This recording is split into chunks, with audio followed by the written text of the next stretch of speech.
बघू शकता रात्रीच्या पावसानं किती त्रास होऊन गेलाय शेतकऱ्यांना. पण हे गेट तुटलंय शेतकऱ्याचं नाही, बिल्डरचं आहे. बघू शकता रात्री पाऊस एवढा प्रमाणात होता काय बिल्डरचा गेट सुद्धा निघून गेलाय. बघू शकता पूर्ण डायरेक्ट जाम झालंय. आणि कोणाचं राजेंद्र पारखचं आहे नाशिक मधला कोणता बिल्डर आहे, तो आग सुद्धा जंगलातून पाणी प्यायला आलाय नदीचा. बघू रामकृष्ण हरी भावानो. मित्रांनो, आमच्या इकडं इगतपुरी तालुक्यात असा पाऊस पडलाय का एकदम तुफान. रात्रभर पाऊस चालू होता भावानो. हे बघू शकता आता एवढ्यात सकाळचे 11 वाजले, थोडा पाऊस उघडलाय. मी घरातून बाहेर पडलोय. आणि मित्रांनो, आमच्या इकडं असे नुकसान केले काय सांगू. तुफान आणि खतरनाक, म्हणजे लांब लांबून लोक पाहायला येऊ राहिल्या, नद्या किती चालू राहिल्या. आणि तुम्हाला मी आज दाखवणार आहे आमच्या इकडं पाऊस कसा पडलाय, काय झालं, कसं काय. बघू शकता वाघ सुद्धा जंगलातून वाघ पाणी प्यायला आला होता. बघू शकता, हे बघू शकता पूर्ण पाऊस पडू राहिलाय. हे आपली गाडी इथं लावली. बघू शकता भावानो किती नदी वाहत चालली. काय रे पाऊस पाहायला आला काय? हा, म्हातारीला घेऊन यायचं नदी पाहायला. एकटाच आलाय तू खुशाल. काय रे मग भाऊ विषय का तुमची मजा आहे ना. तो आणतोय तुम्हाला खेकडी खाऊ घालितोय. खुश. मग आता गाणं पाडला का नाही खेकडींचा? मी आता एवढ्या सोल मोडून आलोय.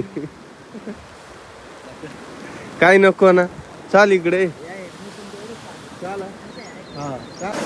मित्रांनो बघू शकता, तुम्हाला इथं पाणी बघू शकता मोऱ्यांचं. बघा कसं चाललंय मोऱ्या. आणि अजून तुम्हाला दाखवतो इथं आहे ना, बघू शकता पूर्ण आवनात सुद्धा पाणी आलंय. नदी इकडं वाहत आली होती आणि आवण पूर्ण भरून गेलंय. पूर्ण माती बिती आली. हा रस्ता सगळा धुवून गेलाय. एवढा जोरदार पाऊस होता का प्रमाणाच्या बाहेर. आणि मित्रांनो, तुम्हाला जंगलातून वाघ आलाय पाणी प्यायला. बघू शकता, दिसतो का? पाणी प्यायला वाघ आलाय जंगलातून. हे बघू शकता या मोऱ्या पूर्ण जाम झाल्या त्या रात्री. हे बघा, आणि त्याच्यामुळे पाणी इकडनं आलंय वाहून. तुम्हाला दाखवतो. हे बघा पाणी याच्यात घुसलं होतं, बरोबर चॉपक झालं होतं. हे खाली मोरे आहे ना, या पूर्ण भरून गेल्या होत्या. त्याच्यामुळं पाणी इकडनं आता गेट कडून आलं. हे बघू शकता हा गेट, ह्या गेटच उकडून टाकलाय. पूर्ण पाण्याच्या यानं सपाटा झालाय. बघू शकता खाली नदी. या मोऱ्यांमध्ये चालली नदी खाली. हा वाघ पाणी प्यायला आलाय इथं. आणि हे बघा आता साफ केलंय. हे बघू शकता ही नदी येते इकडून. एवढी सकाळी फुल भरली होती ना का प्रमाणाच्या बाहेर. याच्यावरून पाणी वाहत होतं. पण पाऊस एवढा जोरात चालू होता का प्रमाणाच्या बाहेर. आमच्या इगतपुरी तालुक्यात एवढा पाऊस पडतो का प्रमाणाच्या बाहेर. चला आता आपण जातो घरी.